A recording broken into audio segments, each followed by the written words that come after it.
राजस्थान में विधानसभा चुनाव की तैयारियों के बीच मेवाड़ में गुलाबचंद कटारिया के सक्रिय राजनीति में नहीं होने के कारण सबसे ज्यादा चर्चा उनके राजनीतिक उत्तराधिकारी को लेकर हो रही है।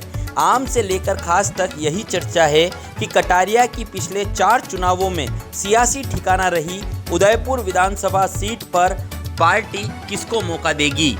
स्थानीय दावेदारों में रविंद्र श्रीमाली, पारस सिंघवी, रजनी डांगी और प्रमोद सामर के नाम शामिल हैं। वहीं बीते कुछ दिनों में इस सीट के लिए एक नया नाम धर्मनारायण जोशी का भी जुड़ गया है। जोशी फिलहाल मावली से विधायक हैं।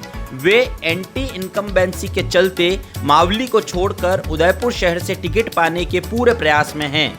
जोशी कुछ दिन पहले तक मावली से टिकट चाहते थे, लेकिन वहां ज्यादा विरोध होने के बाद उदयपुर शहर में अपनी शिफ्टिंग चाहते हैं।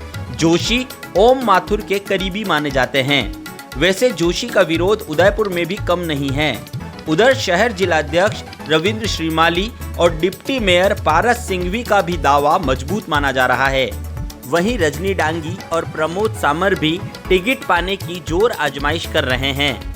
दरअसल इस सीट पर कटारिया के जाने के बाद सर्वमान्य नेता बनने की होड़ लगी है।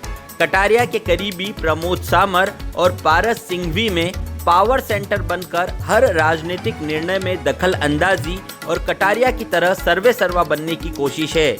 तो वहीं दूसरी ओर कटारिया की बेटी के देवर यानी समधी के बेटे अतुल चंडालिया भी बतौर परिवार का सदस्य पेश होते हुए अपनी सियासत आगे बढ़ाने की कोशिश में लगे हैं।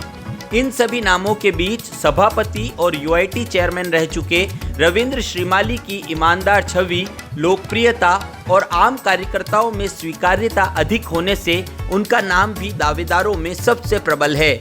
कुल 2,44,889 मतदाताओं की इस अनारक्षित सीट पर ब्राह्मण या जैन समाज के प्रतिनिधित्व के दावे के बीच पार्टी का एक धड़ा प्रदेशाध्यक्ष सीपी जोशी को भी यहां से मैदान में उतारने की पैरवी कर रहा है। ऐसे में सीपी जोशी के उदयपुर शहर या मावली से मैदान में उतरने की भी चर्चा है। हालांकि सूत्रों की माने तो जोशी फिलहाल विधानसभा चुनाव लड़ने के बजाय चित्तौड़गढ़ के लोकसभा सांसद रहते हुए पूरे राज्य में बीजेपी को जिताने का लक्ष्य रखते हुए चल रहे हैं।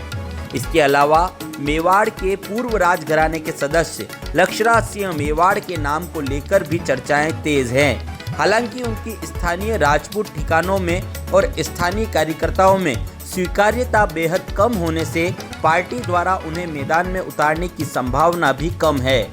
उधर गुलाबचंद कटारिया के परिवार में से सीधे तौर पर कोई भी सदस्य या रिश्तेदार राजनीति में नहीं है। ऐसे में उनके परिवार से कोई राजनीतिक उत्तराधिकारी नहीं है।